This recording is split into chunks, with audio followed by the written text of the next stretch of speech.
Welcome to our first episode of Meat and Fire, where I take you alongside me, where I make Texas-style barbecue on my offset smoker, and I show you how you might be able to do it at home to make delicious barbecue for your family and friends. My name's Colton Ingram, also known as Coach Goku, and we're gonna get started today on some beef ribs. Let's go. For cooking any type of beef, whether it's brisket, you're cooking beef DINO ribs, chuck roast, you're gonna have to go low and slow if you want the best smokiness, the best flavor across the board. In order to get that, the first and most important part is having a good solid coal bed. So once your coal bed's going, you can get your splints lit easily and keep everything burning a good clean smoke.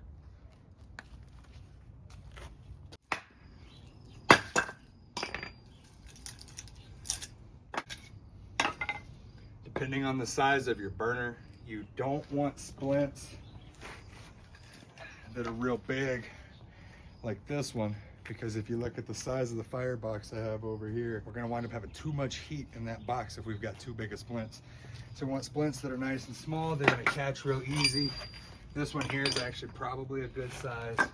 This one here is probably a little bit too big. So we're gonna take it and just... All right, so today we're seasoning up some beef DINO ribs. On the back side here, we're gonna start by getting rid of this silver skin. Now, you happen to catch me on a day I don't have any gloves, so I just washed my hands and get in here.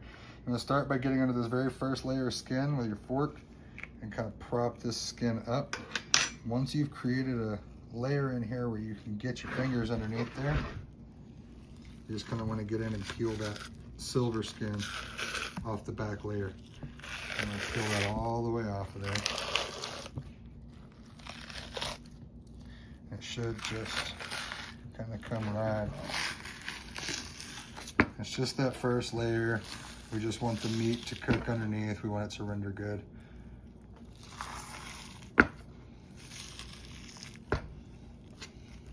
Your silver skin removed here, you want to make sure that, like, this is going to be a long cook, low and slow, so little thin pieces like this that are going to burn, or however you want to make sure off the edges there. But otherwise, we've got a good aerodynamic rack of ribs here. So for seasoning, I tend to go pretty traditional brisket style. I have a shaker. It's 60% salt, or 60% black pepper, 40% kosher salt. And I'm just gonna start up high and get a nice even coat. We've still got some moisture on the ribs here, so I'm not gonna add any binder this time because they're pretty moist right out of the pack. If they weren't right out of the pack, pretty moist, I would probably spray some water or even put some mustard on here to kind of give me more of a binder. And I'm just going with a good salt and black pepper, kind of like a brisket on the outside. Beef tends to take well to these seasonings. You want all the fat to render, and you want to get a lot of that natural flavor out of the meat that you're cooking. You want the smoke to be able to take effect and hit the bark good.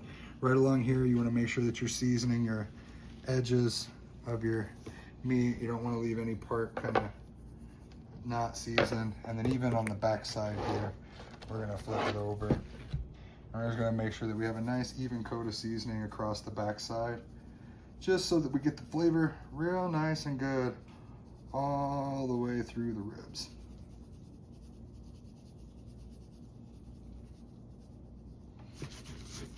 I'll just pat it down, make sure that it's all evenly coated and that we're sticking.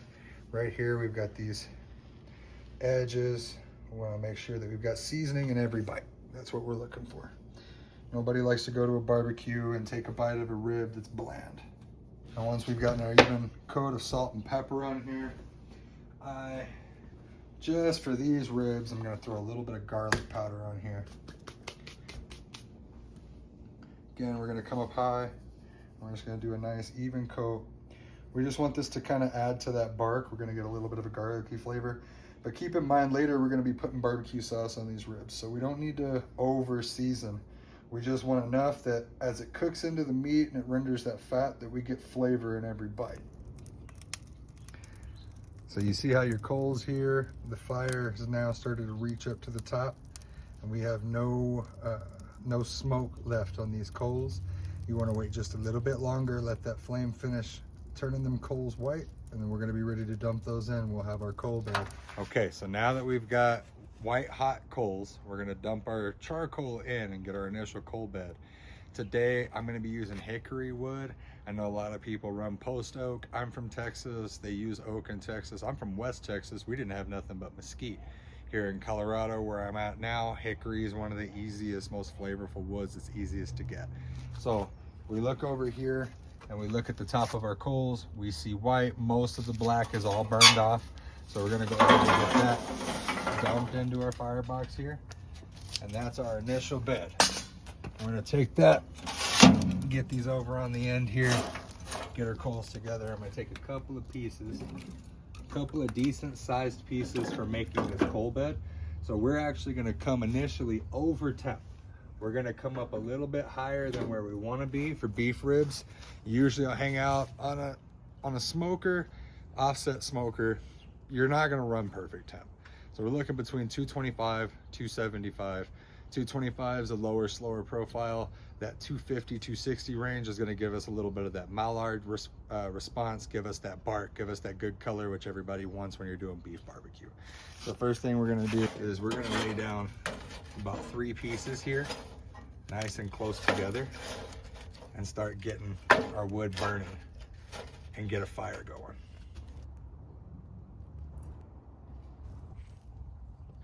So at this point, we're running on the pit here. We've got our lava lock is showing right about between 250, 275. Down here on my Go-V, near the stack, I'm at about 241. Near the firebox, we've got a hot spot of about 365, which is normal. We have good steady fire running with these logs, and these will make a really good coal bed for running later in the cook. So at this point, it is time to put our beef ribs on. As you see, we've got nice, good smoke flow here. We're gonna put these on, fat side towards the end. And we know we've got a hot spot over here, so we wanna be closer over here to the stack, but I don't wanna be in the way of my temp gauge there. So now we're gonna close this down, and it's gonna take a nice, good, long smoke bath. We'll come back in a few hours when we start developing some bark. All right, so one of the things that's starting to happen is we're starting to develop a little more heat in here than we want. We're getting a real hot spot here near the box. One way to combat that is a really dry, hot day here in Colorado. I'm gonna take the water pan, cool water. I'm gonna add a little bit of moisture into this cook environment just to allow a little more balance for the cook environment in there. So again, barbecue is going to vary based on where you're at, whether you're in Colorado or Texas, or it's humid or it's dry. So you want to make sure that you compensate for your environment. A little bit of humidity is a good environment for creating good bark. That's why most of the best barbecue comes out of Central Texas, where they've got a little bit of humidity in it. So now that we got this water pan back on here, we're going to close this back down, and hopefully we've kind of balanced our temperatures out a little bit. Now we let it ride. So we're just gonna take a look, see where we're at now, see how our bark is forming, see how everything's coming together. So as you can see, these ribs are starting to get real nice color on them here. We're starting to develop that bark. We're getting soft here. The fat's all rendering good. We're gonna run a quick temp check here.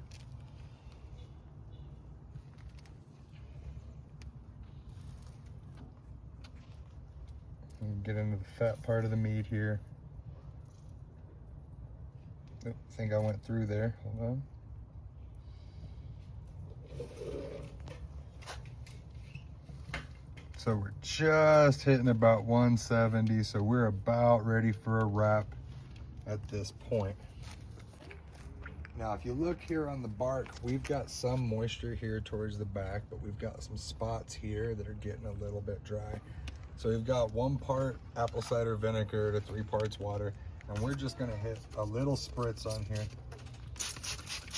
Just enough to keep forming our bark, and then we'll ride about another 60 to 90 minutes. When we get up to about 180, these are gonna get wrapped up, and then we're gonna get ready to finish them off. So we are about 3.5 hours in on this cook. Last time we checked in, we were about 2 hours in. So what we're looking for now is, if we take a look at the meat here, our bark is really starting to tighten up. I can start to feel the crispiness in it. This is more or less ready to fall apart. We've got this really nice bone pull. It's already starting to pull off the bone. So now we're gonna temp, see where we're at. If we're at the right temperature, we're gonna go ahead and wrap. If not, we're gonna let it hang out just a little bit longer. Slowly climbing. So we are at about 178, 179. So we're gonna let this hang out just a little bit longer. We're gonna crank the heat up in the pit because we did have a little bit of a heat drop. So we're gonna put a couple of splints in, bring the heat up. This moisture that we have on the outside of the bark, the rest of that's gonna kind of come off of there by about the time we come back. And then when we come back, we'll be ready to wrap.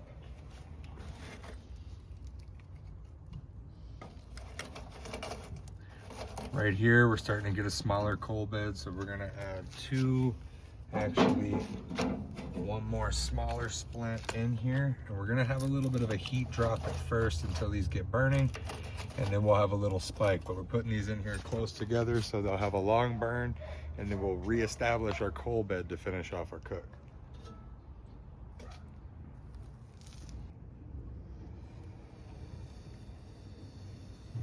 Every once in a while, when you get your new splints on, especially if you stack them on close, oxygen's important for running a clean fire. So if you look at my stack right now, I'm getting, that's what you call dirty smoke. And so what I need to do is get my fire burning cleaner so that I burn that off. So I'm just gonna add some oxygen.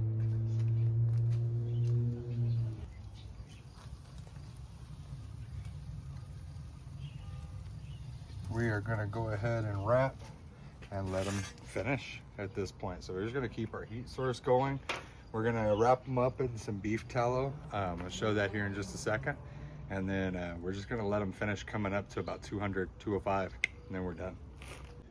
So I'm just double checking the temp on these one more time inside. You wanna bring beef ribs to about 200, 205. Now normally I would have wrapped about 195, or 185. These pushed through the stall a little quicker than I thought they would, but that's still fine. So one thing about barbecue is have your stuff ready. So that's why I already have my butcher paper cut. And we have here just some beef tallow. You can get it at probably your local supermarket. I'm not sponsored by anybody or anything on that.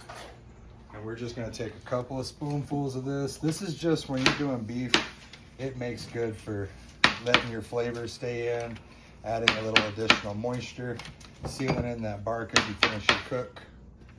So they're just gonna kind of spread that here. I'll put one more little glob down, right there, boom. And then we're gonna lay it down.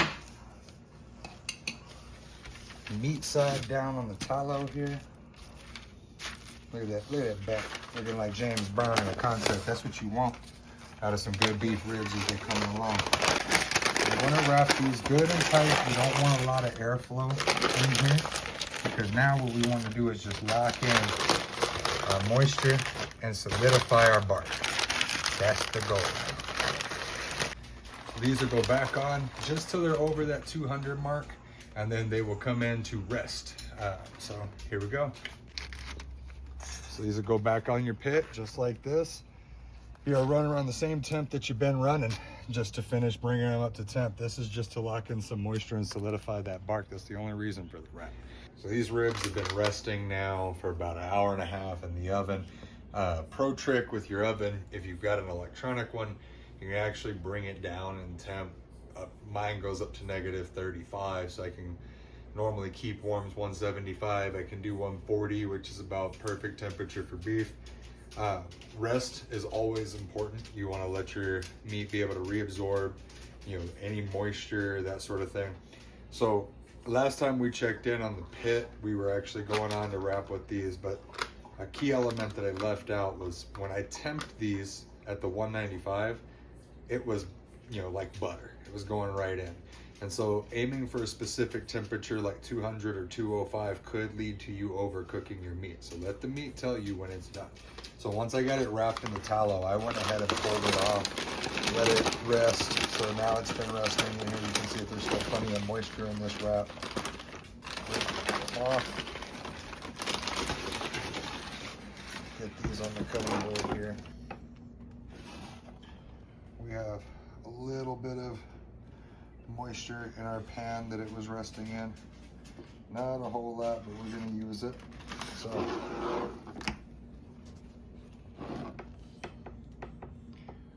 That good solid bark and smokiness. So we're gonna find ourselves a good cut here. We've got nice bone pull. So I'm just gonna cut in here, right on this end rib, cut right through. And right away, you can see this nice, let's not lose anything. Good smoke ring. We're coming off the bone. We've got juice immediately coming out of the meat here. So now the moment of truth. The most important part is taste.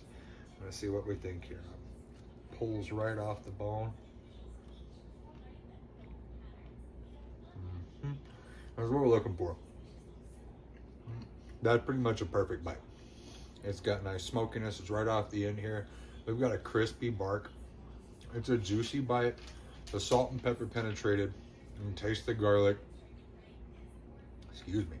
We didn't take anything away from the flavor of the meat here. That's what you're looking for in a good beef rib.